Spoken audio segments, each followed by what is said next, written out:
I'm gonna, Jamie Machado is here.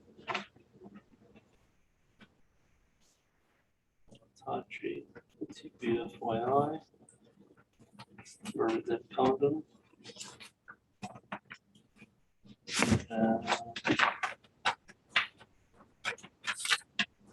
No, it looks like my husband called, is what I call Ryan Lynch is on. I've advised him that I can't hear him remotely. He had to be present, but I just noticed that he is here. it. And Barry Rice. You'll see the name.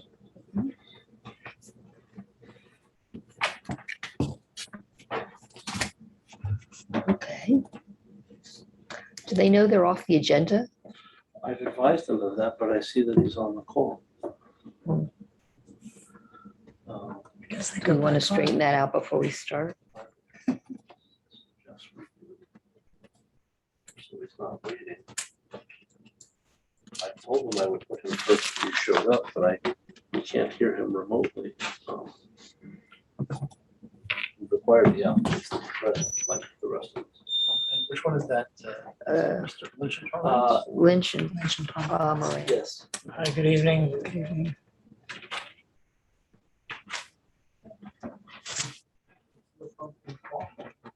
Yes, The they're two off. brothers off. Attorney Hunt, you agree with that, Attorney Hunt, that they should be present? Yes, absolutely. Let's see. And may I ask which application you are with? Are you with Ramos? Yes. Hello, welcome. Thank you.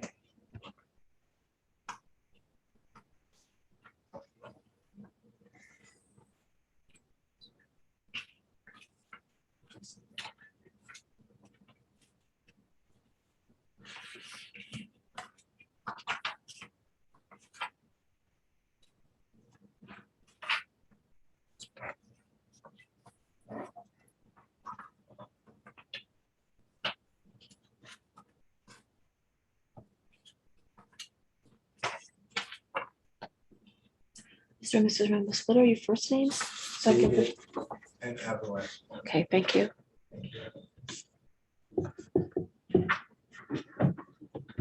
Okay.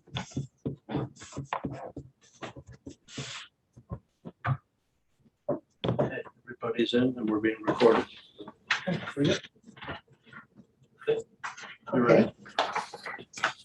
I'd like to call the October 20th meeting of the Board of Architects. Applications will not be appearing. Meeting. Agenda application at 29 Lookout Stable Road.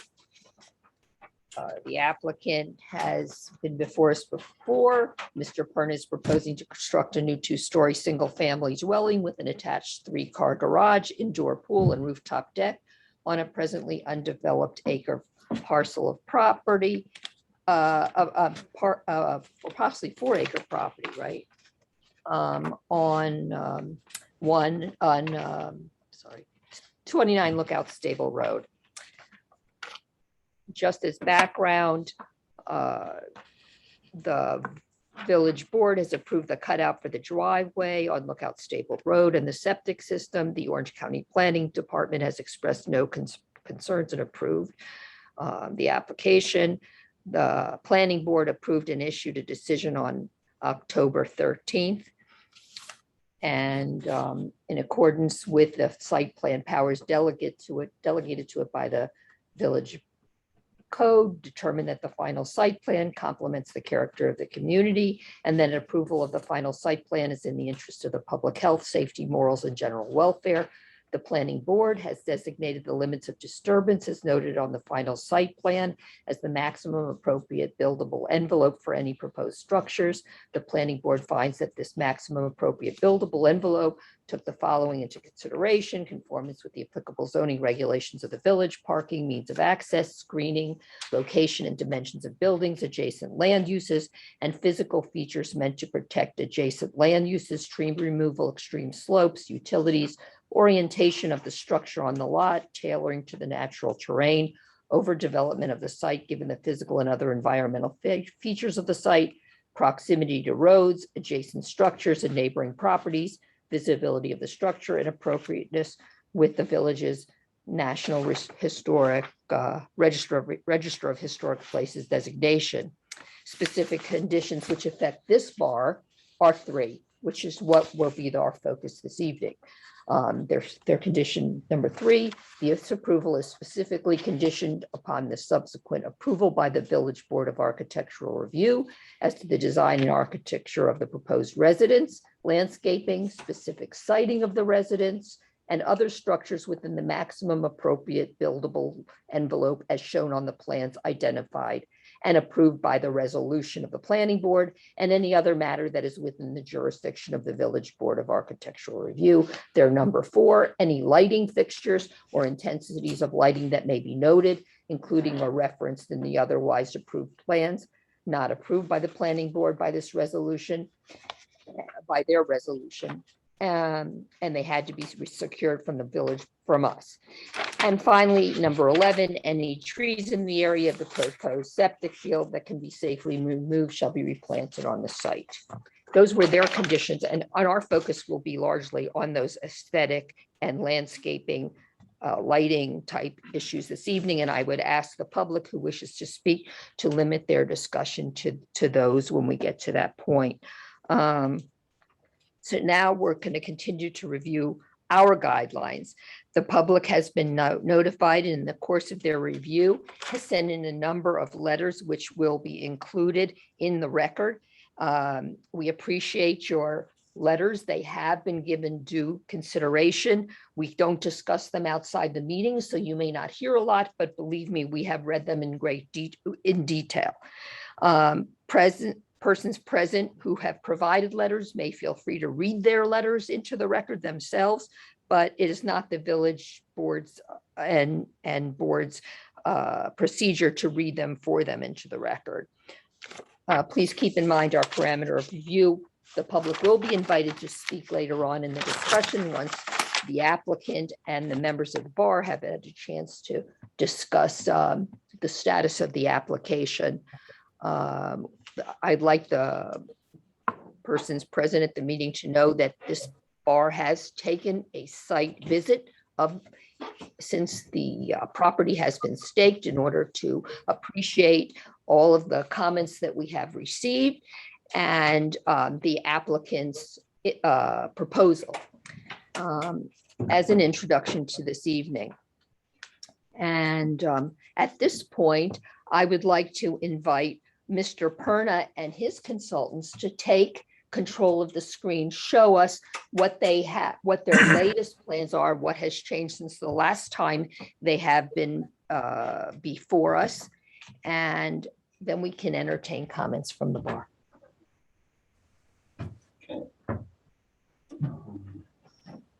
I have control of the screen since Mr. Perna is here. Okay, Mr. Perna just wants to possibly advise on, I'm gonna see if I can get to the, do we want to talk about the architecture? Do we want to talk about the site? You just tell me what page you want to go to. Sorry. Yeah, just want to intervene, Mr. Perna, I'm always Jamie, I think. here if you need me as well. I'm sorry. So Okay. I don't know. I don't really believe very much changed since the last time we met, because when we adjourned, the last thing we needed to do was to go back to the planning board and get planning board approval and then come back to you. mhm, In the interim, we did have surveyors come to the property and they put their stakes in. And after they had completed that, then, as I said, that was the plan. I went up subsequently with the building inspector and with my own contractor, and we looked at the route of the driveway as it appeared on the survey. And that's what's in front of you now, which is not on the screen. Primarily, and I'll describe what, based on what you can see, instead of the the driveway being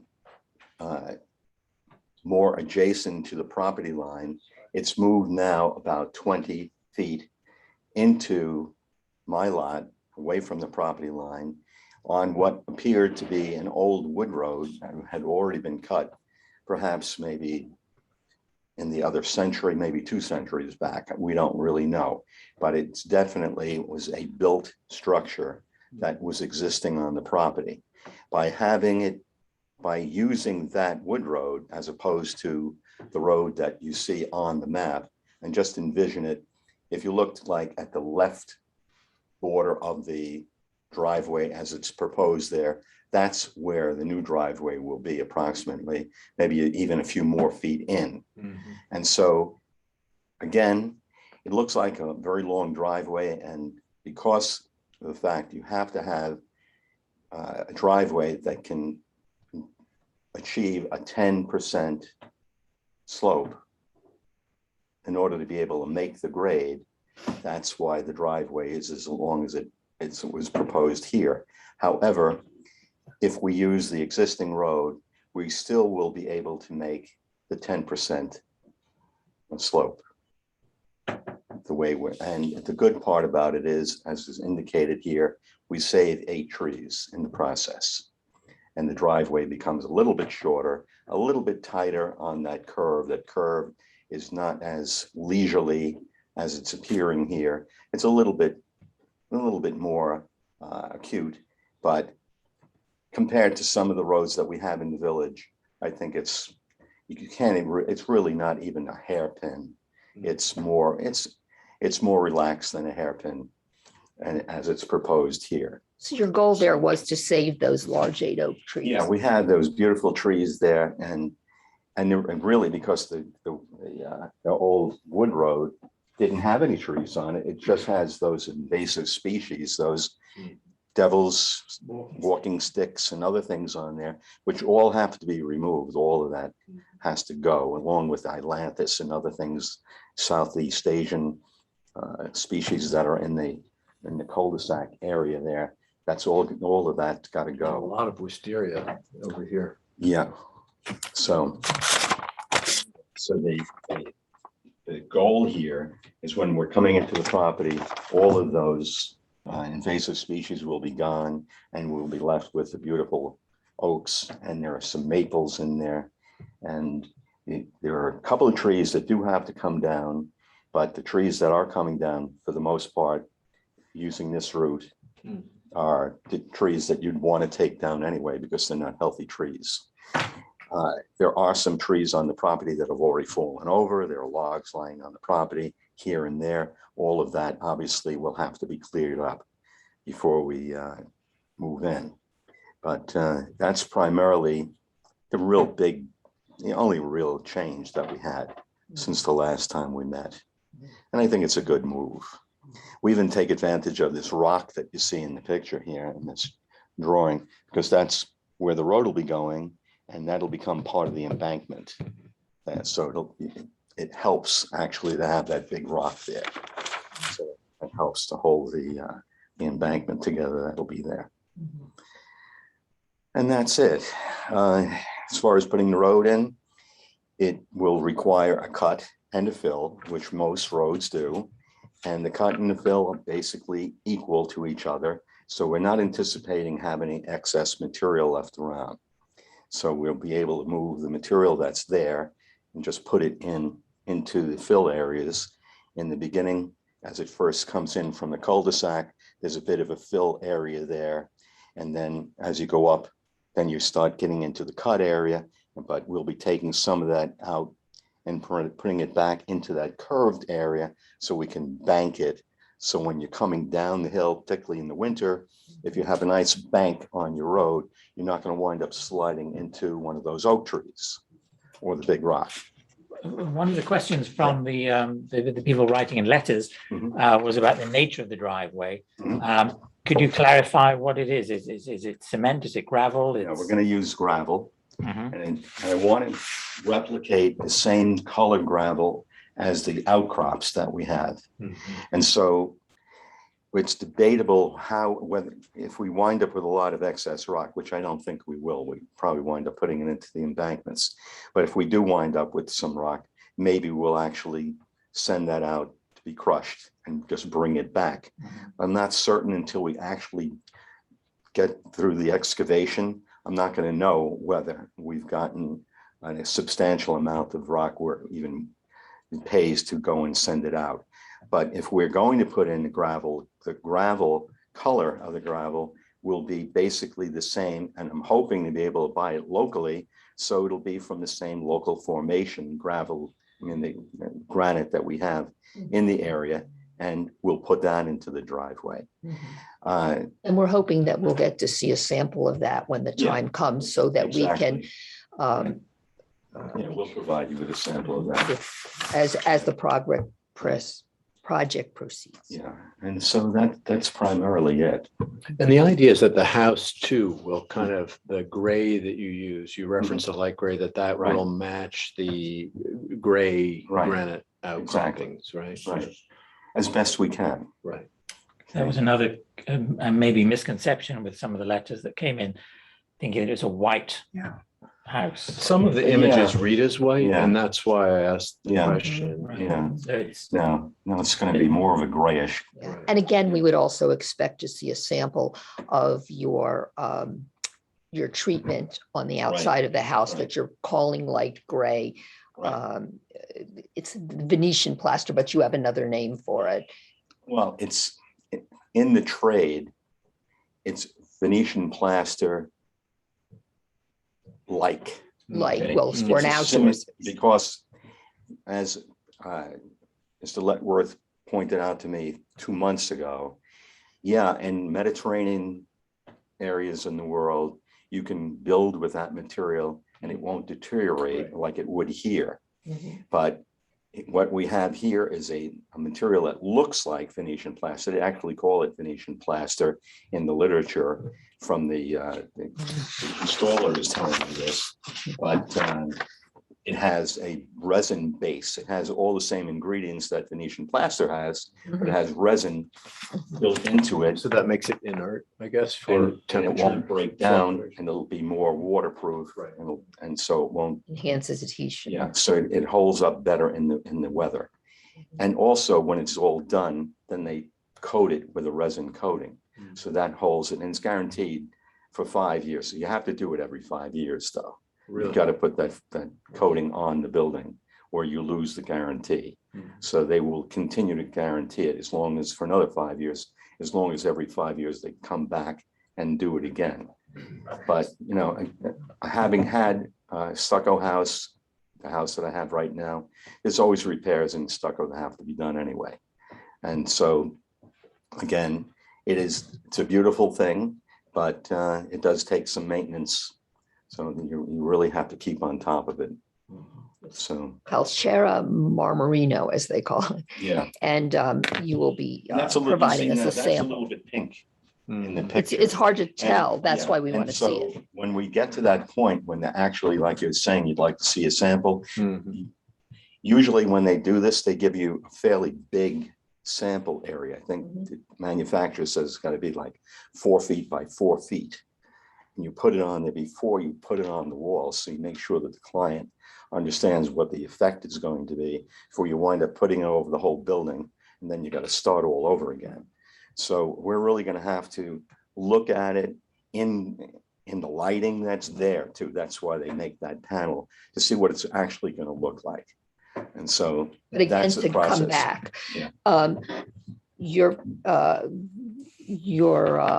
materials Mhm. and your representations are that the material will be of the gray family. It will not be Exactly. white. No, It's funny, And this image here, if I can, Yes, if I can it borrow it, does. Sheila, in fact, does look gray. yeah, Yeah. Like some of the images that we've seen, especially up on the screen, have looked whiter, which I think Yeah. may have triggered some of the questions. My neighbors. Mhm, mhm. like But it's this one looks appearing good. right here, it looks, that's about what we're going to Yeah. try to achieve. Right. And again, it's an art form, being able to get that effect. And so I've got, believe it or not, I have some work being done tomorrow by the same company that's going to be applying this finish here on this house. And I'm anxious to see what kind of quality work he does, and I'll be discussing this with him tomorrow morning when he gets there at 9 o'clock. While we're discussing materials, maybe we should discuss the sides of the house and your vision, because there had been some discussion that these were just blank walls, but Yeah. you are installing wooden panels. Yeah, there'll be wooden panels, and you can see it in that rendering. Great elevation, yeah, there it is. Yeah, Yeah, so there'll be panels put across there, so we break up that monolithic look then by putting those wood panels in. which will be cedar, natural cedar, you say. Most likely. Again, cedar holds up really well. Yeah. Mhm. And again, we will want to see the samples of this Yeah. in the context Yeah, of well, of you'll be this getting them. at when the time. We'll be yeah. getting them to you. And that's that's the side facing the neighbors. Is that correct? Yeah. Correct. Right. Mhm. Yeah, so we'll want to So see can it you in show- place. Show us, Yeah. Mr. Pruitt, that we're looking at would be this here, right? Yeah. And Right. so the neighbors would be right over here and here, is that right? Yeah, down here. Yeah. They're not on. Quite a ways. Yeah, quite a ways back. There's another house like back here. And there's some woodland here. Yeah, this is all woods in here too. Mhm. Okay. We had discussed during our site visit that you were going to put in some additional screening over beyond the septic field right here. And I was hoping to get some feedback from Christopher Gow. It's not my area of expertise, but I would like to have conifers mixed in. Because we don't seem to have that many natural conifers, but I would not want to put something in there and then 2 years from now, it dies on me. Or the deer come and they, like the arborvitae that everybody had, got decimated over the last, for whatever reason. I had it for 15 years, no one ate it. Except 3 years ago, I was wiped out. And they were beautiful arborvitaes and they're all wiped out. And so I had to pull them out, and I put wildflower mix where the arborvitae was. So I just banned the idea of putting trees in that particular part of my property. But I would like to find out what you would recommend. It's very easy. The native species. So, for example, white pine. White pine. That's evergreen. Okay. American holly. Okay. I love American holly too. And it's beautiful as we put it Oh, slowly, great. but it would be happy there. Other deciduous trees such as beech and oak are native, and they keep their leaves longer.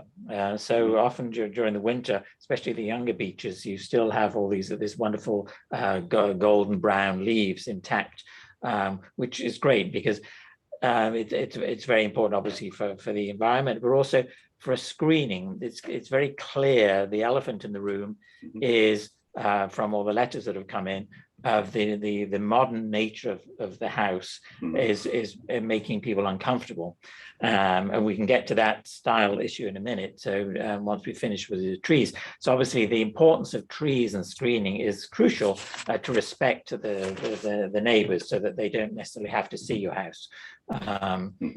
So those trees, and then understory trees as well, the smaller ones that like this partial shade, that are not necessarily evergreen, but would fill it out nicely, would be spice bush, which is wonderful because that is the harbinger of spring. It's not as let me say gaudy as forsythia, but it has these beautiful yellow flowers.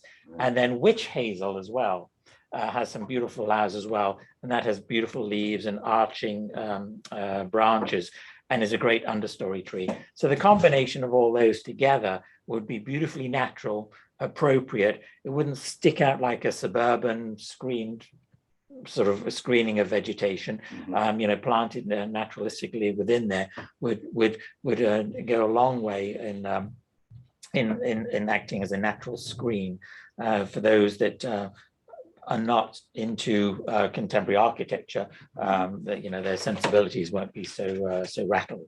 So they'd be the main ones, and I'd be happy to put that in an email. Oh, great. Well, I would suggest, and if you all agree, the plan, the renderings already provide that you're going to put a certain number of, was it 6 or 8 trees in the septic field at various elevations. Perhaps you could impose on Christopher's expertise Right. when you're ready, when you get to that stage, to come back to us with a septic field plan, landscape plan Mhm. that helps bring that to life, if you're okay with that. Oh, sounds like a good idea. Yeah, no, that'd be great. I mean, nearer the time when that stage is ready, Right. in order to do that, because it's you know, it's a win-win for everybody. Mhm. You'll enjoy it, the neighbors will be happier, and the environment will be happier. You know, the birds and the bees and the pollinators and the providing, that's the beauty of the native species. that- However, it is still designated in the renderings, and I mean, in the drawings, so that we know that it's planned for. And There are seven locations. 7 locations currently. 4 approximately below the septic field and 3 approximately above. And I'm taking that's a minimum, but Yeah. you're committing to. But when again, I think it has also to do with how they, like American holly can get pretty wide. And that's the effect that I would like to get. I'd like to get some width there. The neighbors would probably like to see things that are higher. And American holly takes fairly long time to get really tall. What if you stagger white pine? Yeah, but and maybe American we'll, holly and some right, maybe we cedars? put a combination of the 2 in there, Yeah. might really look You tiny. know, the other thing, Mr. Pern, is you have so many beautiful oak seedlings, white, red, Mhm. and chestnut oak. Right. And just to protect those, because they're happiest where they're growing, where they've already planted themselves. Exactly. And, you know, with a little patience, that too will help buffer the house from the neighbors and be good Yeah. for wildlife. I mean, I'm hoping that any of the ones that we do have to, if there are young trees that we can ball and move from one location to the other, those would become part of the blind or whatever, we're trying to achieve that. So really want to, we try to use everything that's on the lot now to its fullest, without removing things and disturbing things that don't have to be done, don't have to be disturbed. I'd like to be able to restore those trees that maybe they will be replanted, to be replanted strategically. Well, And it or is a just- condition of the planning board that any trees in the area of the proposed septic field be safely, that can be safely removed, shall be replanted on the site. And, you know, and also just editing out. I mean, we find on our property far more oaks than we'll ever be able to grow to maturity. So if you sort of pick the ones that have seeded themselves or been seeded by blue jays and squirrels in the right place, leave those ones and edit out the others. And because they're happiest, the taproot is very sensitive when you try to, even a That's the small problem. And oak one. Christopher will tell you, when you try to transplant a tree, I remember when I was a kid, Yeah, I would always try to go and find a tree, and I lived on Long Island, yeah. and then plant it and then come back the next weekend and it was Different gone. Plants are, in my experience, American beech transplants well, and various firs like balsam fir transplants well. White pine less well, but okay. And oaks are very temperamental. But Yeah, I really don't have much experience with the oaks either. But I just want to say for the record, a big thank you for saving these 8 oak trees. I mean, some of them are, 24-inch. They're majestic trees. Oh, I yeah. mean, gorgeous trees. They are, we're facing a problem, worldwide with the reduction in the number of trees. We're facing that here in the Tuxedo Park as well. There we're getting our inventory of trees. It's like the air in a tire. It's decreasing, and we need to keep that filled up. We need to replace any tree that's taken down. That's so important to keep our inventory. It's like our taxpayers. We don't want our number of taxpayers decreasing, and the burden falls on the smaller amount. We need to keep it replenished.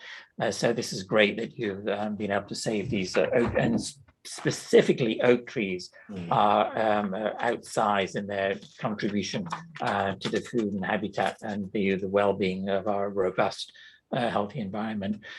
So that's great. Are there any other questions about the landscaping before we sort of approach the elephant in the room? Just to be, we have neighbors who would like to be heard. Yes, and we will, but we're just, I think we wanted to get through the discussion of the materials Mhm. first.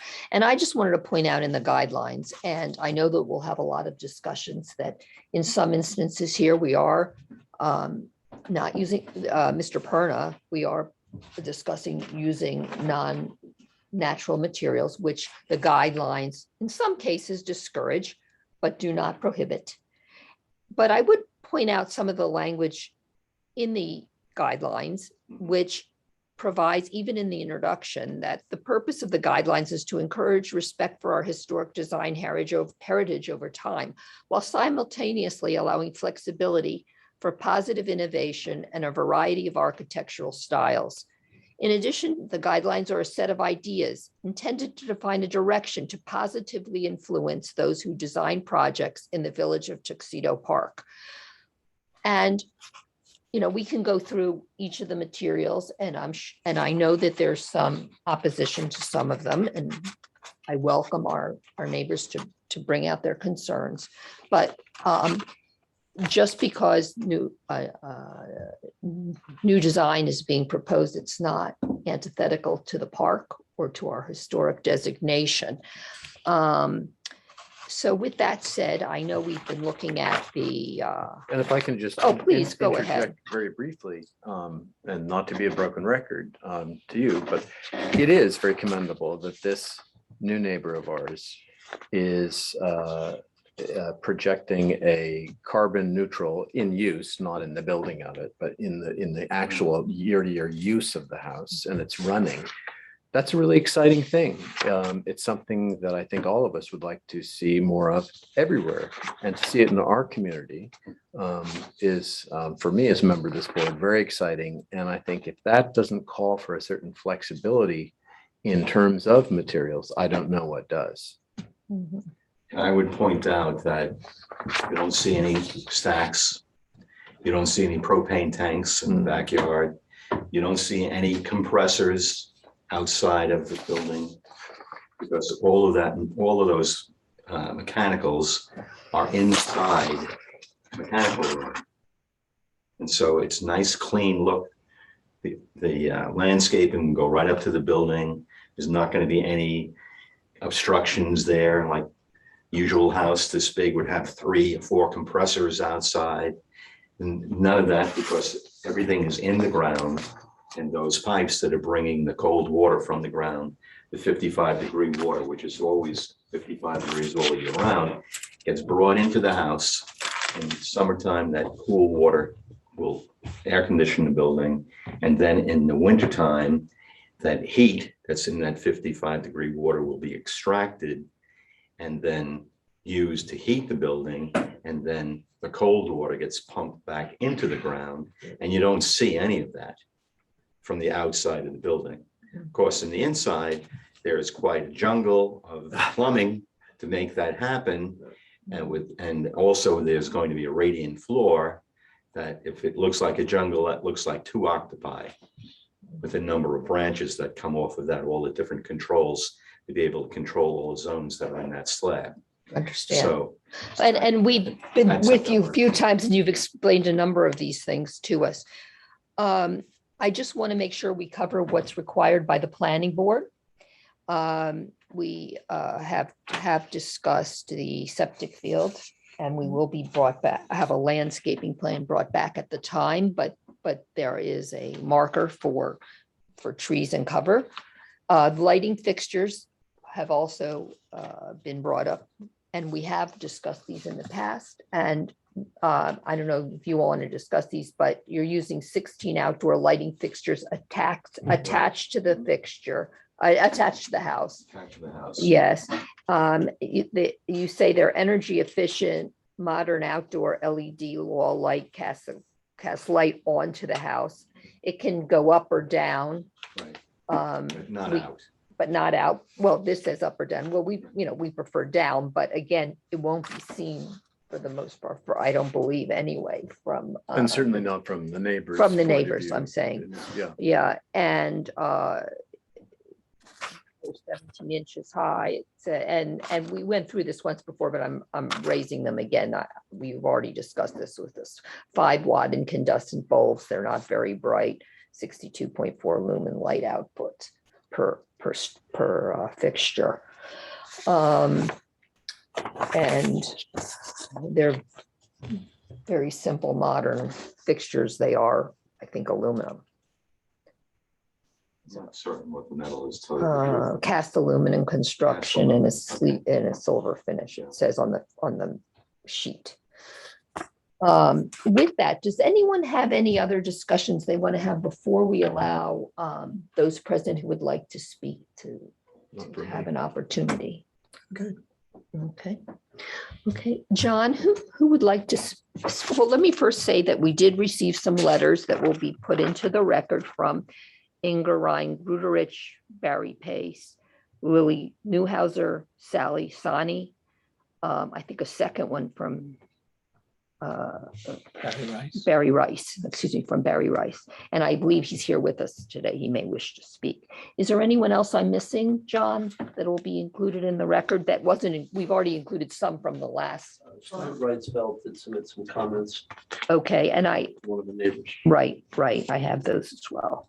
Okay, so those will be included. With that said, Cheryl, I believe there's also a letter from an attorney, Bernadette Condon of September 12, 2022. okay, I'm not sure if we entered that at a prior meeting, but that should be in there. That was directed both to the planning board and to the bar. Right, thank you. Okay, with that said, John, And also, just for the record, Yes. the planning board indicated that this pursuant to secret is a type 2 action. That's also is in fact a type 2 action, so that we're completed with the environmental review of the project. thank you, counsel. That's all. I don't know who raised their hand first. If people want to call on.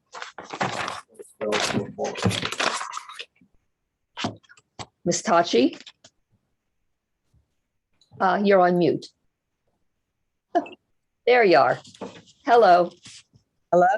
If people could limit their discussions to approximately 3 minutes, that would be helpful.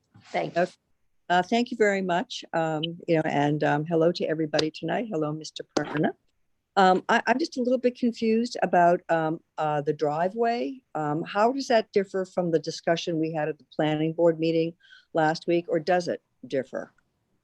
Well, it's still well within the buildable envelope. I think it moved over, 25 feet in what's being proposed? Is that right, John? There's a few different measurements there, but on an average, it moved over about 20 feet. 20 feet which direction? Towards my property and the neighbors, or away towards the cul-de-sac? If you're approaching Mr. Perna's driveway from the bottom of the cul-de-sac, he's moving it to the left. Well, what does that mean to the left? Is that closer to my property, or is it further north? I think it's the same. It's there it was originally, and it's shifted just a little bit to the left to avoid all these trees. So it's going away the same direction. If you've seen at the beginning of it where it's staked out, when we did the site visit, there was a clear path that existed already, which is a natural flow. So it's just to the left, and we were all very, very happy with the actual new path. It made so much more sense. It was much more sympathetic to the topography, and also because it hugged the slope a little bit more, it'd be a little bit more invisible from your house, for example. It would, okay, you said it would be more visible from my house? Invisible, yes. It would Okay, be I more. have a little bit of a hard time hearing. Okay, thank you. Well, as you know, the neighbors, have expressed that we wish that the entry was on Lookout Mountain Road. We feel it would be much less site disturbance, certainly would save Mr. Perna a lot of money. and really wouldn't, I think, alter the design of his home too much. And But sense this of, is really a planning board issue, Ms. I know, Tachi. I'm just Yeah, saying okay, okay. about the driveway tonight. So I'll be honest with you, I'm just a little confused as to why the driveway came up at all. The second point that I'd like to mention, I'm a little bit confused, and maybe you can clarify, what the bar procedure is now. In the past, you would be required to bring actual material samples, okay, prior to an approval. So I'm a little bit confused. Is that the same procedure now, or are you going to allow an approval to go ahead and construction to begin, and then have Mr. Perna stop and come back in and submit actual samples and detailed drawings? Because the drawings right now also aren't very detailed, and there's no, detailed landscaping plan or lighting plan.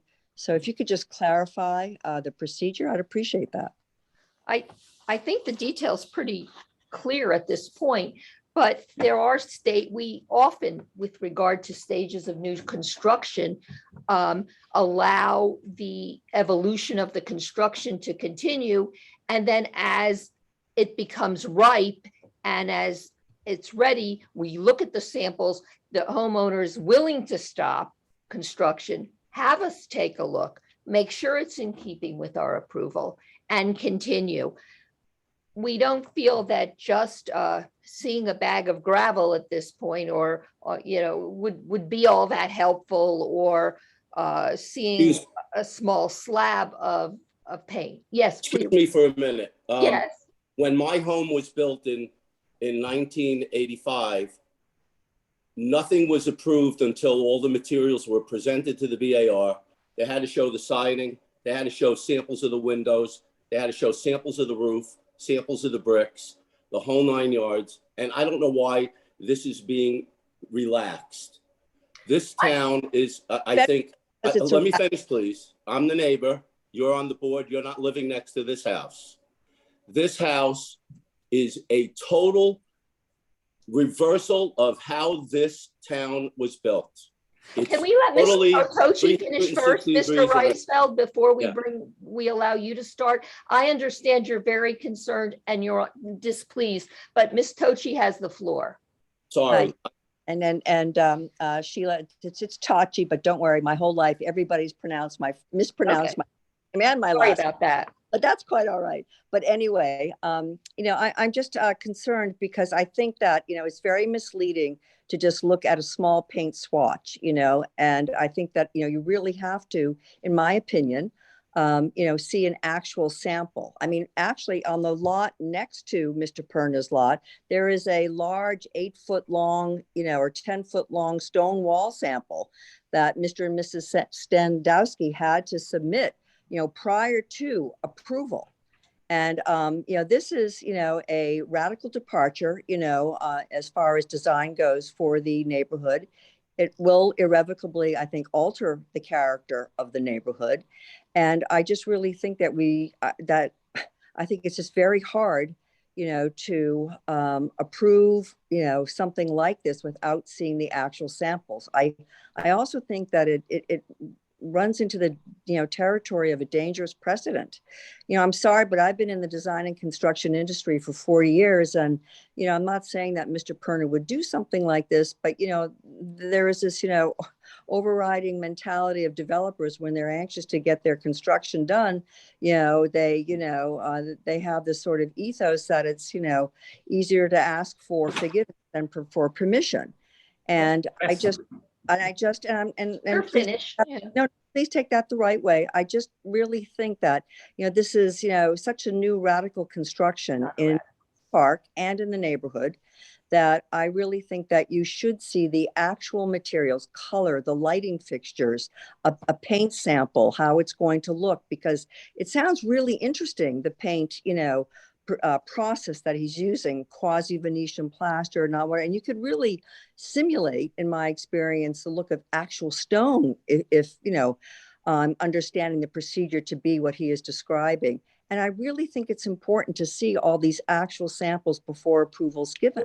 We hear your Okay. position Thank you. we're taking into, and we're listening to you, but I would argue this is not a radical departure. It's been an evolution over time in what works best in terms of the building of new construction. It's worked in the homes that we have been approving. We're not setting a new precedent here. This is really a process. And if anything, it gives us a better, more realistic sample of what is going to be used than trying to do something up front before they're shoveled to ground. What were Well, you? with all due respect, I'd like to know where a house that is similar to this has been built in the park. All the modern construction, to my knowledge, has been, totally, shielded, and from sight. The colors blend in. It's not a light gray. It's not an off-white. The colors have blended in, with the topography beautifully. So in some cases, you don't even know the house is there when you're looking at it. Well, And that's a different question. That's a different point you're making now, that you're saying that it's not totally shielded. And I would argue there, and invite others to talk, that there's no requirement in the zoning code that you be 100% shielded from your neighbor. no, it's not a requirement, but it could be a desire. And make no mistake, the decisions you make, are incredibly weighty decisions that irrevocably will alter, the character of the neighborhood, the construction in this community. And that every other modern house in the park, has, comported, to, if not the actual character of the architectural design of the neighborhood, at least they are fully screened and, the colors, totally blend in with the environment. I hear what you're saying. Thank you. Well, this obviously each case is very different. And when people come to the bar with projects, and often, we like this, there's certain parts they want. And sometimes it gets a little bit of a mixture of styles. And so we really have to go into the details and to get examples and specifics to make sure they're all work together. With this project, as with some of the others we've dealt with, we have a very high level of confidence with what it is. It is legendary, it is new, it is groundbreaking, it is very exciting what is happening with this building, not just aesthetically, but functionally. And it is part of a wonderful chapter in the heritage of Tuxedo Park, of what it's bringing. And so we're very, so as I say, it's sort of nice, not new rules, but it's, how can I say that it's exceptional, and so we're trying to encourage this. We're trying to be open-minded about it, to encourage in the future that we can open this new chapter in Tuxedo Park. So when we write the book of the bicentennial of Tuxedo Park in 2085, we can add a second book to the architecture of Tuxedo Park, and we can bring something to the table instead of a pastiche of something that as the original design has been diminished, and made. So if we followed the wishes of some of the the letters that have come in, it's focused on. It's not charming. Well, that's not enough. Charming. If we were just going to do charming, then we wouldn't be adding anything. So sometimes we need to be bold, and in this case, especially, the fact is, this zero carbon footprint, the solar panel heating, the geothermal heating is so timely and so important, and so we're so grateful that someone has come to Tuxedo Park to bring this to the table, instead of, as you've said yourself many times, serious architects won't come to the park because they know they're going to be turned away. So, that's a little bit of the sensibility. I'd like to add to that, Christopher. First of all, there's several homes that I can think of that have brought this new technology to Tuxedo Park. We have several homes that have geothermal. We have several homes that are even, off the grid now and are sustainable. This certainly isn't the first, okay? But we are just asking, that, your approval process not be occluded, okay, or jaded, by this. We have some serious concerns in the neighborhood about the design of this house, the colors being used, and the actual materials. I mean, there, stucco. I mean, like, is there going to be a drive-it coat over the stucco to seal it? I mean, there's no detailing as to the windowsills or the joints on the house. I mean, drive-it. I don't know if you know this, material. It's a EIFS material. It's toxic. It's toxic to the people who live in the house. If the house catches on fire, it's toxic to the neighborhood. Well, now you're asking questions, and I mean, Ken, assumptions. But we've heard your point and we thank you for it. okay, I would call him Mr. Wrightsville. okay. Well, So, I don't think I think that frankly, okay, I understand and I respect the way a meeting is run, but I really think that, what I have said also deserves contemplation and an answer from the board before this approval is made. And I would just like to make one final statement in that I just really feel you've got to see these actual, as you say, groundbreaking, innovative materials, because they might not be exactly what they look like in the book. And you should have a detailed landscaping plan at this stage and a lighting plan. And Christopher, I am concerned, although I trust you implicitly, about the types of trees that you have recommended, and that they're not going to take 20 years to grow. We'd like mature plantings put in, if at all possible, to screen the house and to protect our privacy. With that, I thank you very much for hearing me tonight, and I appreciate you letting me be heard. And thank you for your input. Can I just say something? Yes. Before we go further in this public hearing, the purpose of a public hearing is for the public to bring items to the attention of the board. It is not a question and answer session. It's not an inquisition session. So if we could keep our statements focused on the criteria that this board is dealing with and bring items to our attention, that would be appreciated, and also would streamline this public hearing because we have a lot of people here. We have also other applicants waiting. So that being said, I'll keep it short. In living in that area for 36 years, and by the way, my house is an original design house as well by a very well-known architect, Mr. Roth, and he's done 3 or 4 in the park. But that being said, when my house was built, I had to hook into sewer, which had just been brought into the area, and I had to put in an injector pump and pump up 485 feet up the road to Lookout Road. I don't know why this project, with all the environmental and green part of it, doesn't accomplish staying and hooking into city sewer, which is easily available to the home. And the downhill flow down to where the sewer is the right way to do it. I'm concerned about the leach field on Paula's property and near mine, which when the wind is right, blows right towards my backyard. That's one thing.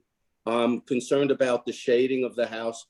I've planted, my family is are horticultural designers in the business for 40 years in New Jersey. We tried everything. Holly won't take because the deer will eat it. The only thing that you'll be able to shield that house with, white pine doesn't work because of the insects in the area, in the forest. And the only thing that really takes is pine trees. And I tried to shield my house when we first built it between Paula's house and mine, just to give some privacy. Blue spruce is the type of tree that will work. The deer and the animals on the forest are there. The insects are there, and that's an issue. The leach field, in my opinion, is going to attract insects and vermin, and I'd rather see it not be there. That being said, we can talk about the innovations. I think the innovations are very nice. I get the heat pump thing, the geothermal. I don't know how well that works when there's a drought and you can't get to the water table, especially where the house is going to be situated. I don't know what that's going to involve in that area with the bedrock, in getting it through the bedrock and the the possible damage to our homes because of either digging and going through rock with jackhammers. And, that's a concern. I certainly don't want to see the house. I don't like what it looks like. That's not why I moved to Tuxedo Park. I moved to Tuxedo Park because of its historic value, what the houses look like. When my house was built, I had to have my chimney match an older chimney look so that the house would blend into the theme of Tuxedo Park. That's all I have to say. Thank you for your comments. Do we have anyone else that would like to speak? Yeah, if I may, please. My name is Bernadette Condon. I'm the attorney who represents Palatine, Sheldon, Brendan, and Jessica Nave, who are the immediate neighbors to this property. I note that you indicated you had received some letters, and I have the list of letters, to my knowledge, that have been submitted. It did not sound like you had received my September 12th letter, which was submitted to the boards, both the planning board and the Board of Architecture Review back on September 12th. Yes, we have it. I'm Okay. sorry if we weren't clear, but we have it. Okay. I And just it wanna- will be put into the record.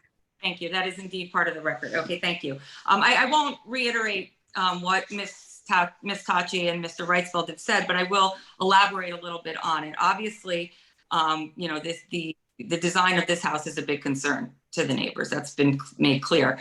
The siting of the house was an issue before the planning board, and although based upon plans, it's still what the visibility of this house will be from the neighboring properties. It can, I think, be concluded that the house is being built on a higher elevation of the property, so that there certainly will be some visibility, especially in the winter months and the autumn when the foliage is falling. So to that extent, it is critical that the bar really consider the impact that this house will have on the neighboring property.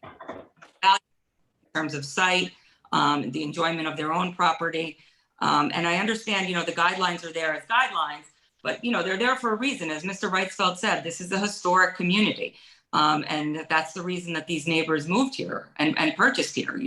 This house does not blend with the fabric of the community, but, and I can appreciate, and as I'm sure the neighbors can too, progression. But such a stark contrast to the fabric of the community is concerning to the neighbors. With respect to what's before the bar tonight, I'll start with the driveway because that's where Mr. Perna started. Putting aside, and I know that's been decided, it's not clear how many are going to be removed. All we know, Mr. You're Perna- breaking up, and I want to hear what you have to say, so hear me now? I can't hear you. Is this better? Yes, so Okay. far. Okay, I was talking about the driveway. I'm not clear based on the discussion this evening, how many trees will be taken down. Mr. Perna indicated there will be some, I'm not sure how many, and I think we need to know that, and we need to know which trees they are. I mean, he's indicated that many of them are decaying or dead, but we don't know if there are some viable trees that will be taken down. And if that could be avoided, certainly be preferable. With respect to the landscaping along the septic field, that abuts directly to Ms. Tachi's property. And we talked about having conifers brought in, but as Ms. Tachi indicated, seedlings are not going to do it. I mean, she can see this property from, hers, and the septic field abuts hers. So I think there needs to be mature, full-grown trees placed for screening. Because I don't think seedlings are going to fit where we need for that privacy and that screening to be in effect. And then with respect to the actual materials that are going to be used on the building, I'll echo what Ms. Tachi said. I don't know how you can make an approval without seeing those. You don't have a landscape plan and we don't have the actual materials. I mean, I understand that we can stop construction and then come back to the Board of Architectural Review for approval of those materials as the construction progresses, but that doesn't seem to make much sense. I mean, what if the structure is in place and now we're just dealing with the facade and the cladding and it's not permitted? I mean, now we're back to square one. It just doesn't seem to make much sense logistically to proceed in that fashion. So I would suggest, and I would urge actually, the board to require a full landscape plan as well as actual samples of the materials to be seen in the natural conditions, in the natural light where they are going to be implemented before it gives approval for this application.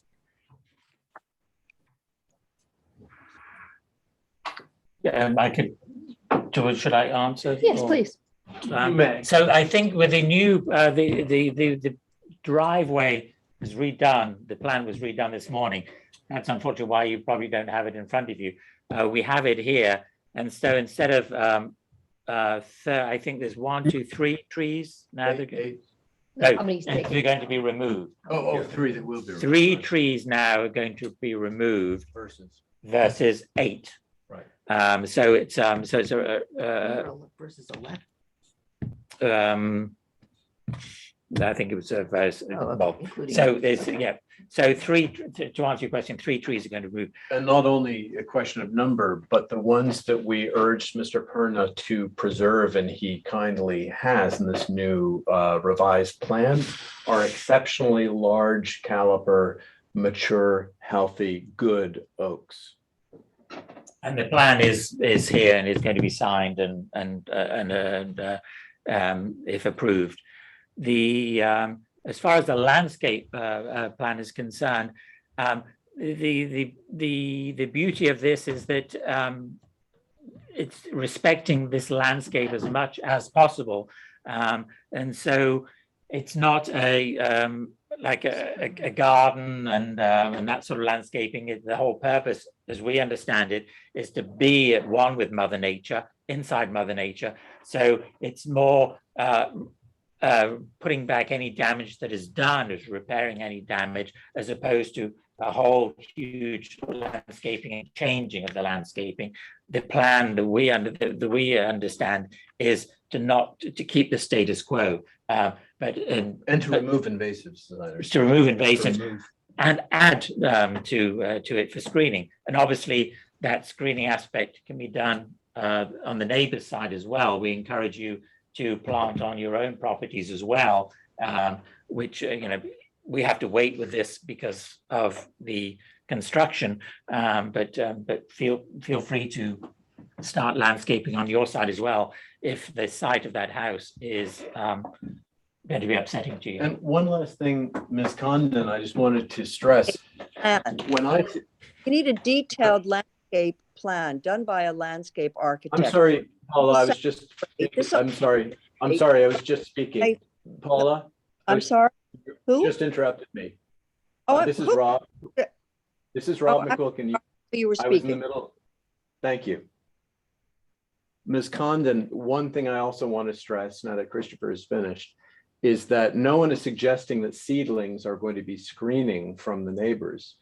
What I mentioned is there are many, many hundreds of them, good oaks that can't, some of which can be edited away and some of which can be kept. Those in the long term, 20, 30, 50, 100 years are going to be very healthy trees. That is not to preclude or replace large white pines and other American beeches that Mr. Perna, in discussion with Christopher Gao, who's the head of the Tree Advisory Board, will be planting for screening, just to be clear. Okay, but you need a landscaping plan that details that shows it, so that. I don't believe we do. I think it's perfectly clear what the intention is, and I think it's perfectly, Road has been paved. again, commendable, along with the rest of the plan. Well, I'm sorry. I guess I But respect. we disagree. We agree to disagree, We- respectfully disagree. Okay, well, and we've heard your comments. But there's also an issue with survey. I am now actually having an actual survey done. I misunderstood the planning board meeting. I had my property staked. They said that if there was any sort of question about boundaries and meets and bounds. I'll interrupt you there because that's not relevant at this time. but that'll- And if you end up having a legal Okay for disagreement that. about the limits of the survey, you will take them up with Mr. Perna. But we have a legal survey on which the planning board made its decision, and we are relying on that. Yes, but I'm just saying, well, there might be coming, I hope not. I hope that there's no issue. I truly don't. I mean, I'm a collaborative person. I'm not a combative Okay. person by nature. So I hope that there's. Thank no- you very much. But, I will be presenting the survey and hopefully there won't be an issue. Thank you. If anyone else- Is there anyone else that would like to speak that has not been called on this application? Barry Rice has his hand up. It's Jamie Mikado. Barry Rice. Barry Rice. I have your 2 letters, which will be read into the Barry record unless you want to read. Mr. Rice, you're on mute. You're still on mute.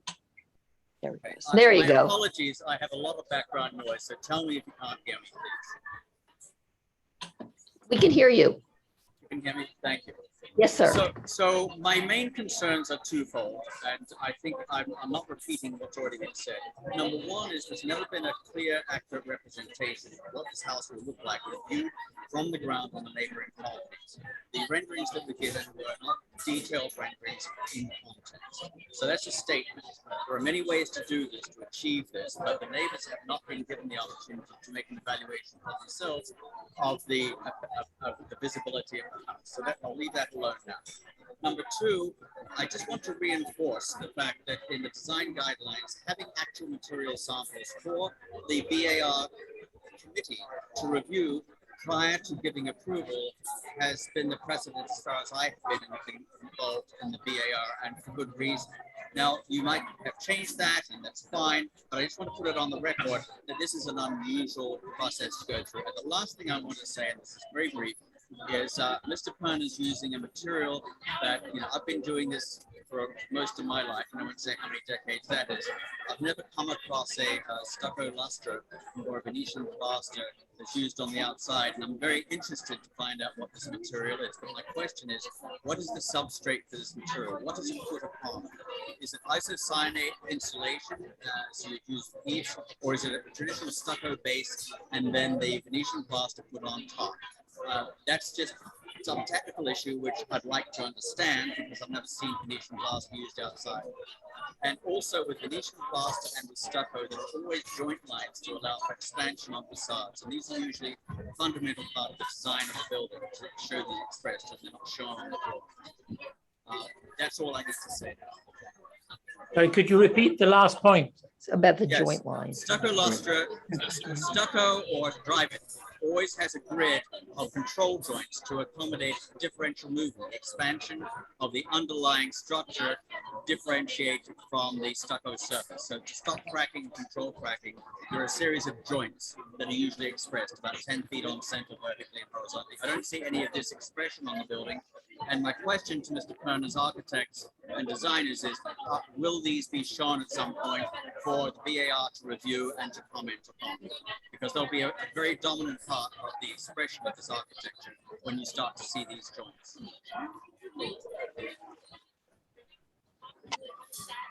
I do have the architectural renderings available to pull up if you'd like. And also maybe Mr. Mikado can speak to it while you do that. It's up to you. Yeah, if you don't mind. I only have one point, only because Christopher mentioned a couple of things about the landscape, and I'm not going to repeat. Pretty much because I agree with 100% of what he said. The one other thing I wanted to ask or just point out is the process of material approvals. I understand in the past you needed physical approvals, but you have to understand from back then and today, we have technological advances that permit the actual realistic identification of what the materials are being used by using computer software. And so a lot of the necessity of having actual materials submitted across the board in all the projects that I worked on has not been necessary because they've been reflected accurately in pictures, which is obviously not possible, 20 years ago. The materials, on the other hand, can be available, but as many people would know or choose not to know, is that a lot of manufacturers do not give you samples of the process because it's either it's hard to get, expensive to get, and the only way you get the materials to look at and touch and feel it is if you sign them on board, meaning that you give them a retainer. So at this time, Jack Perner will not give any money to any company that will not accept, they need a contract in order to give them something in return. And so at this point, that's not possible. So it's kind of a catch-21. So that's one point. Can I comment on that? Can I comment on that? That's all I have to say at this point. I may have another comment in addition, but for now, I'm good.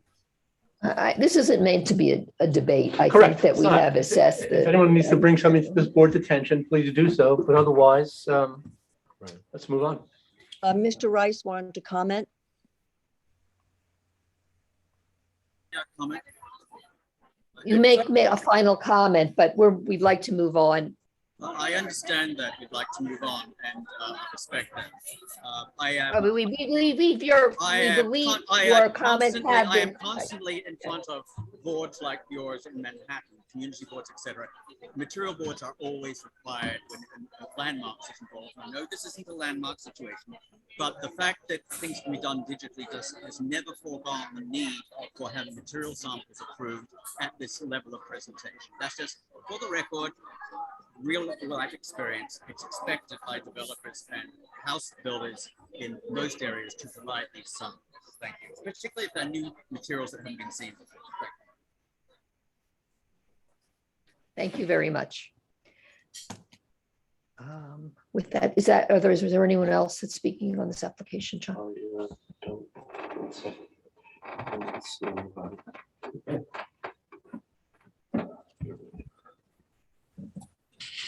Mr. and Mrs. Ramos, it's not normally like this. No, I do not see anyone else wishing to speak at this time. We should probably then close the public portion of the Yes, meeting. yes, I'd like to close the public hearing on this matter. All in favor? All in favor? With that, I'd like to make a motion to approve a resolution, which I believe council has prepared. And Counselor, we want to make sure that we include that there will be samples of the gravel, the facade treatment, and its light gray color, as well. and the cedar, the septic field landscaping plan, and that the materials book is included as a part of the resolution. And also as part of the approval process, we have I would say an amended driveway plan. We can date it as of today, October 20, 2022, and consisting of one sheet, and the purpose of which is to amend the previously submitted site plan drawings of the driveway. Would that be correct to say? And if Mr. Perna can just date and sign those plans, so we have them. And Mr. Perna can date and sign those plans so that it can be referred to in the future. And do we need to stipulate the replacement of trees at this point, or is that just an understood?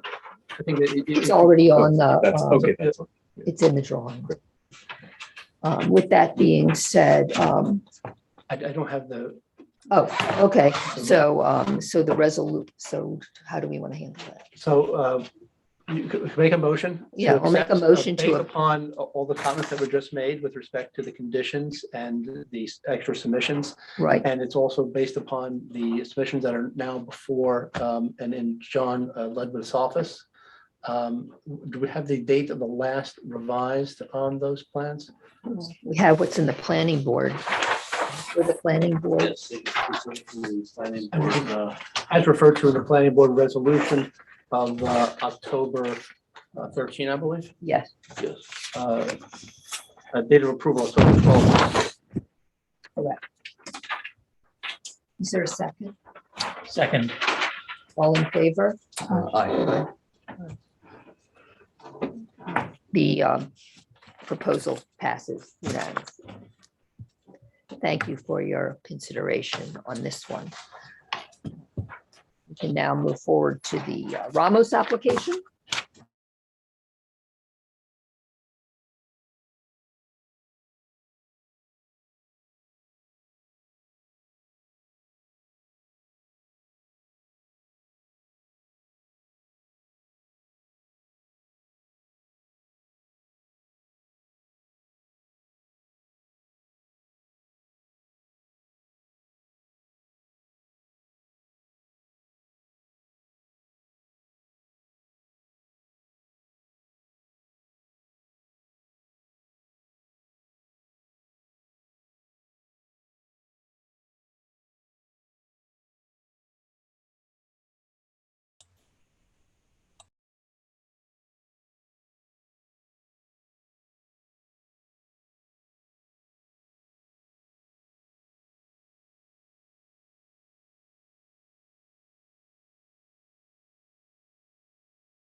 We can't hear. You're muted down there. We can't hear anything.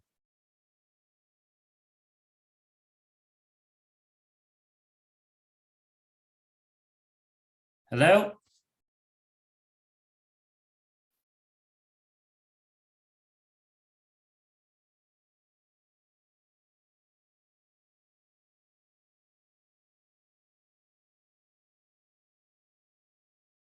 We cannot hear the meeting.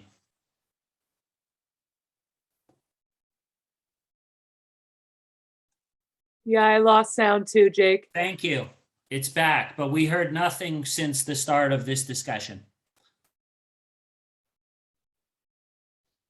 It's now muted again. Yeah, the meeting room is on mute.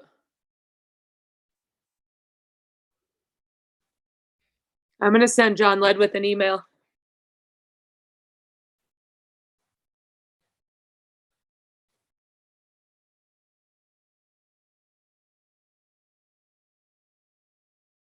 There's no chat feature here. Hello? We can't hear. We can't hear anything. Yeah, they took away chat after they got hacked that one time.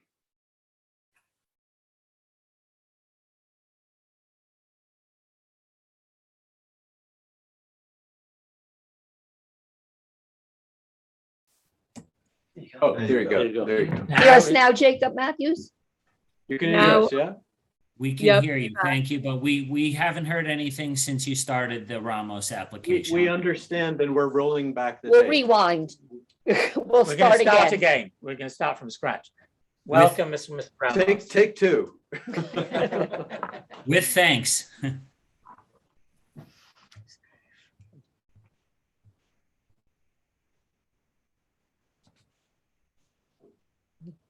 We're still here. We're just bringing up the screen.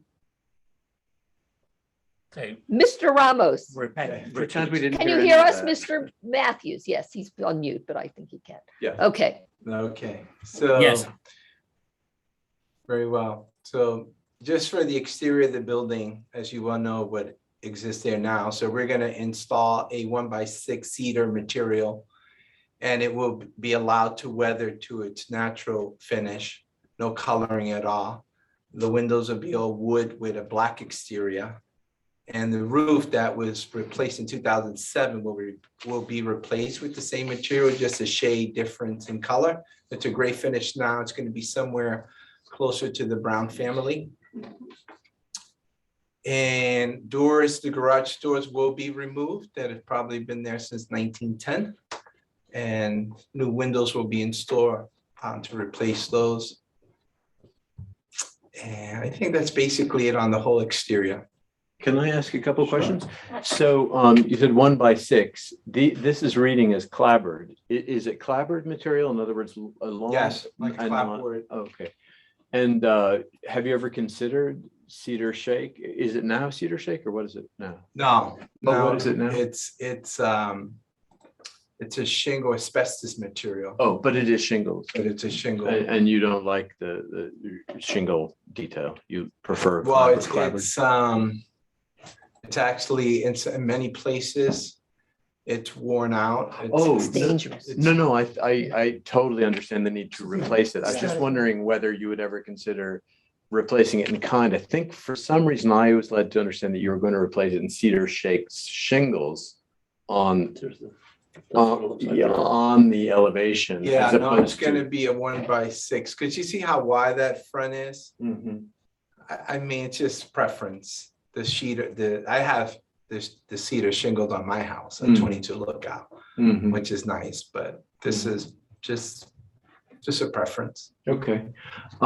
So you're replacing all the windows. All windows, And so when you replace these two rather strange quasi bay windows, you will replace them with flat windows. there'll be flat windows, Okay, thank 3 you. of them. Great. And all of the mullions and muntins on the window will be black, as well as the shutters will be black as well, Right. right? Okay, great. So then my only last question, all of it sounds great. My own sense is that with natural weathered surfaces, unless you're in New Hampshire and you have what is a genuinely colonial house, it looks very odd to have clapboard, untreated and unstained. I think, especially with what is clearly not an old colonial house, that it would probably be much more appealing in just a natural cedar shake, which goes with the period of 1885 to 1940 much more comfortably. But setting that aside, given the color scheme that you have, which will be it will be naturally aged or stained, the clapboards? It'll be naturally. Okay, good. And so it will be brownish gray. It'll be more on the brown. Okay, right. Yes. So if you're doing new asphalt shingles that are in the brown family, it occurs to me, although I realize looking at this elevation, you don't see much of the roof. So this may make my next comment academic, but it might be nice, or it might have been nice, to pick up some of the black in it. There's architectural shingles, which is one grade above. It's a little bit more expensive. So we're actually in the middle of those two. Oh, you are? We're in that black. Well, let me cast my So small opinion here in favor of something that would pick up. I think that it would be a much more engaging design if the roof were a little bit in dialogue. What I have found is that when you have a solid sort of field of asphalt shake, because it's so regular, it can be overwhelming or draw attention to itself or look new. Right. So I it's appreciate just one that. small thought. That's it for me. I have a question about the windows.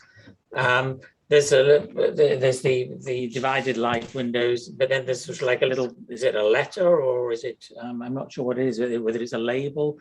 Circular something in the upper levels. We're talking up here? No, sorry, No, the it's new So rendering. the uppers Oh. will be the French panels, and the lower one would be completely unobscure. Oh, that's not what this shows. Does it show that? Hold on, I'll pull up the Let elevator. me see it. So what? This is what I was viewing.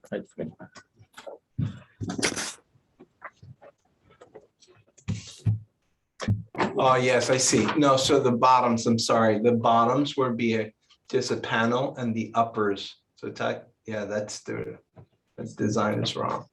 So, okay, so, and that little and the uppers, that sort of circle, what is that? Is that I just have a no code? idea what that, I think those are just specifications. Okay. Yeah, that's. I had the same question, and then I Okay. realized there's an Okay. A or a. Yeah, there is an A Yeah. on those in the front center. Oh, yeah. You can see a little bit of. Okay, okay. So Otherwise it'd be a the little windows will lower. be, as this one is here, the lowers will be, and then the uppers will have the little panes in it.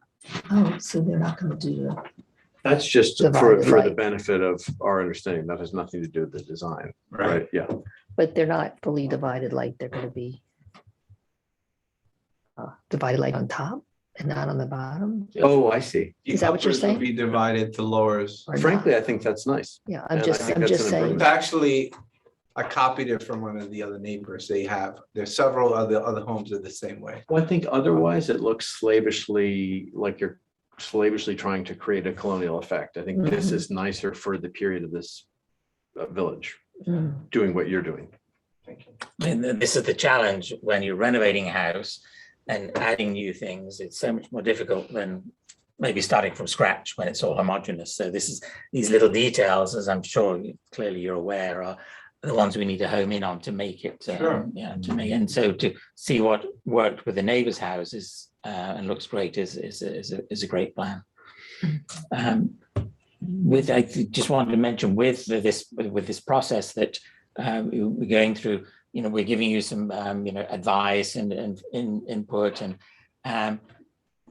there'll be the next stage when you come back with these revisions and And then maybe a sample. and Yeah. the samples of, with the exact colors, so that we make sure that, the color of the windows, the color of the shake, the color of the roof all works well together. Unlike a completely new house, which happens, this is your project. So, yeah. And then once we're all happy with that, then as you saw, we vote and then agree on it. And then if it's a yes, then you can go ahead with the work until you get that vote from us. you can't go ahead with the work. I just want to make that clear so there's no misunderstanding. Mr. Ramos, if I can ask one last question, the doors also would be black as well? Yes. Yeah, okay, great. Does anyone else have any comments before we allow Mr. Matthews to provide his Yeah, comment? I just wanted to Okay. say the reasoning behind all the different window styles, or is the plan that they all are going to be the same style? They're all gonna be the same style. Okay, so we'll need to see that. Plan. Okay. And then also exterior lighting, if their light fixture is going to be used for the entrance doors or the driveway. Good point. And the driveway as is, I mean, it's fantastic you're removing the garage doors. The driveway as is seems pretty severe. It has to be recoded. And now what will you do? Will you do that, what is it? Black. Not chip and dip. What is it called? It's where you put the Oil and chip? oil and chip. So this, would you consider doing that to make it less suburban? Industrial.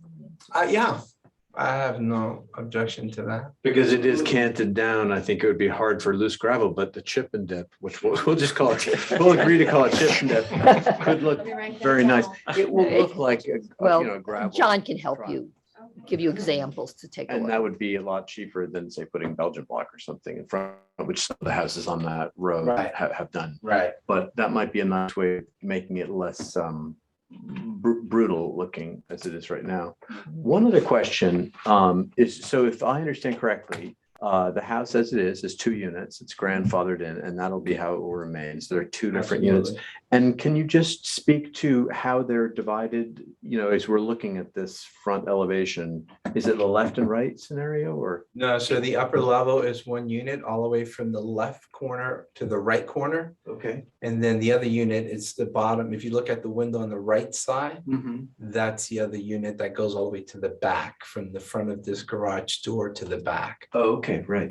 So the unit on the left just encompasses everything on the left and up from corner to corner. Got it.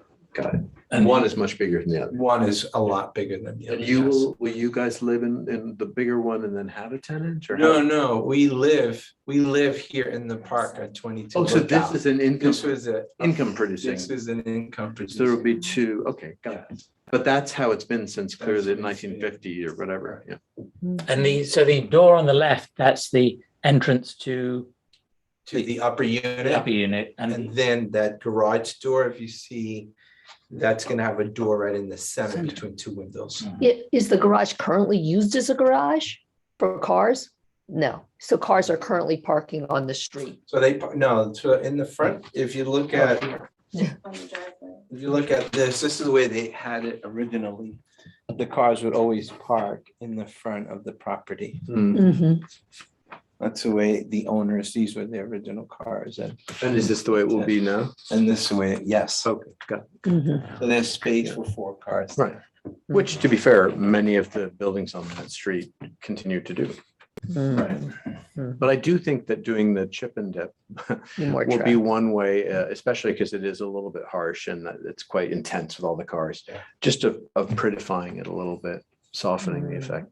I like that idea. Yeah. Mr. Matthews, would you like to comment? Yes, can you hear me? Yes. Okay, thank you. Good evening to everyone, and thank you for opening the floor to me, and congratulations to the Ramos family on a great property. It'll be beautiful to see it resurrected. It needs obviously some TLC. I've known the building. I grew up in Tuxedo Park, and I've known the building since I was about 5 years old. I used to visit the residents who just sold it to the Ramos to make pancakes in the morning. So I would walk up the street and visit the second level and make pancakes. Uninvited, I would knock on the door and walk in. So I know the property very well. And my family wishes them, the Ramos, great success with the project. I think it's going to be great to see. So just a couple of things that I'd like to reiterate or reconfirm, and I don't know if it's questions or statements. If I go off the rails and ask questions and I'm not allowed to, just let me know. And I think just a couple of points. I think it's called chip seal, if I'm not mistaken. Maybe that's the term you were looking for. And I also had an interesting thought as I think it was member McQuilkin was mentioning about the difference between shingle and clapboard. And this is not my preference or opinion on any of this, but I think as I look at my mom's house, just by way of background, my name is Jacob Matthews, and my mom lives across the street and has been there since the early 1980s and previously down the street since the late 1960s, all on Clubhouse Road. So we know the street very well and the character of this closely clustered neighborhood, which is very unique to Tuxedo Park. But in short, I had a thought about what Mr. McQuilkin was mentioning. And again, it's not any preference that we're expressing, but a thought for both the board and the owners is, if you look at my mom's house, it's actually clapboard below what I would call below the belt line. And then where you see the house has this swoop or swale that comes out in the middle, it's shingle up top. And that breaks up that monolithic block structure of the building. So just food for thought. And that only occurred to me just now. It wasn't part of my prepared comments, but potentially having clapboard at the bottom and shingle up top. Again, I'm not proposing anything that's our view. It's just a food for thought for the people involved here. And you may see other homes in Tuxedo Park around that are reflective of that. The Davis stable above us may be reflective of that with clapboard below and then above the belt line shingle. So you may find dozens of examples like that as inspiration. An important matter is obviously the number of units that are in the building. It is our understanding that there's 2 units. Presently, it's a 2-family home, and it's going to remain that way. That is correct? Absolutely. Okay. But it does appear that the overall bedroom count on the floor plans is increasing from current 4 bedrooms up to a total of 6 bedrooms between the 2 units. Is that a fair reading of those plans? Yes. Okay. So in that respect, is there any, I don't know if this is a matter for the board or what have you, or the applicants, does that impact an increase in bedrooms? I don't know. Does that impact parking at all? I have no idea. It's just a question for any consideration. I'm not sure that it does. And so in a related question is the parking staying the same, or is there anything proposed new? Mr. Ledwith answered that the parking configuration is not changing. Is that correct and understood correctly? That is correct. Its configuration staying the same. Gotcha. Okay. And the 1x6 cedar planking apparently is supposed to be untreated and weather naturally. That's going to be a natural material, and the intention is to keep it weathering unnaturally, is what I understand, or weathering naturally, I should say. Yes. I'm not making a preference on that, actually, one way or the other. I suppose, though, that if there were going to be painting, maybe the board could just review what the color of the home might be, either painting or staining. We would, but we were told it was going to remain natural.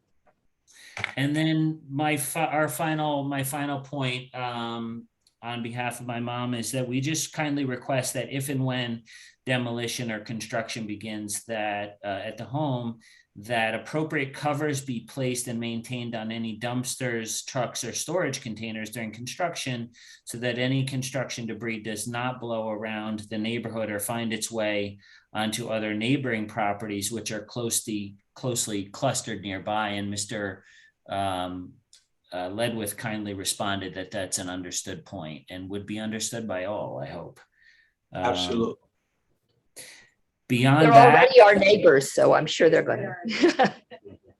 Right. I have seen projects in the park. It's no comment on anybody's approach to things, but now and again you'll see dumpsters at properties, and they're uncovered, and whether it's the siding coming off the building that goes in the dumpster and sits for weeks and gets blown in a windstorm, or a worker puts styrofoam coffee cups in there and then the birds take it out.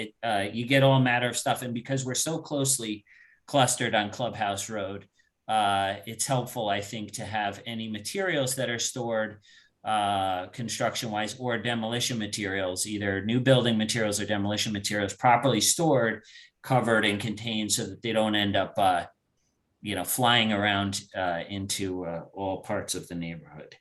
And so I think those are our comments, and thank you for your time. And again, best wishes with the project. Very, very exciting. And Jake, thank you. I have to Yeah, say, thanks for your thoughtful comments. I mean, those really are thoughtful, neighborly comments. Yes. And I must say, as a present member of the BAR and a past member of the planning board, I can't tell you how rare that kind of constructive engagement is. So thank you for it. And Well, I'm very passionate. Oh, sorry. Go ahead. I'm very passionate and fond of Tuxedo Park's architecture.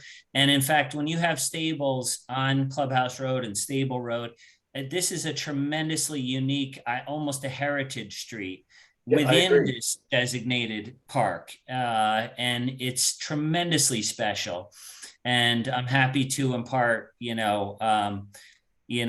some of these anecdotal things I know and recognize about the community. And again, welcome to the Ramoses, and I hope it's a tremendous success. I think Mr. Ramos wanted to say something. I just wanted to say, Mr. Matthews, that my wife and I just want to assure you that we see your mom come out every day. We always stop to talk to her. So we want to assure that as neighbors, we want to make sure that she's safe and certainly that she's comfortable. So we're very aware and very mindful and conscientious about her living right next to us. That's very sweet of you and very kind. And I actually, on the architectural side, I do think that's an improvement to flatten out the bay windows. And I recall standing them as a kid. It's a beautiful view out there. But I think from an architectural perspective, that's going to be an improvement. The only final question I have is, do the heights sort of stay the same with the driveway? We're looking at an elevation on this photo. Do those doors and heights and entryways stay a little higher on the right, and on the left they're staying a little bit lower? Does that elevation shift or change at all? I think the way the architect, I think they lined them up pretty close. I think the left garage door will line up with the one on the right, and the windows will all be about the same. So yeah, we'll get that. The lines will be, they'll be lining all the way across evenly. I'm not expressing a preference on that. I just was asking if that driveway is going to be changed and there's going to be different grading going on there. I don't know if that impacts anything with, water flow or anything like that. I don't know that at the moment we have any problems with water flow, but if the grading were to change, that's only one other thing that might. But I don't see any proposals for changes to the driveway, so I think it's not at all a non-starter. Just the height to bring the right.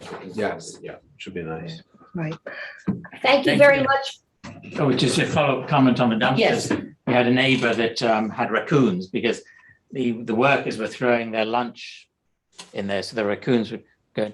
It stopped because he put a sign up saying "No food in here," which I thought he was addressing that to the raccoons, and they agreed. But no, it was to the workers, and they stopped putting food in, and there was no more raccoons. Very cute.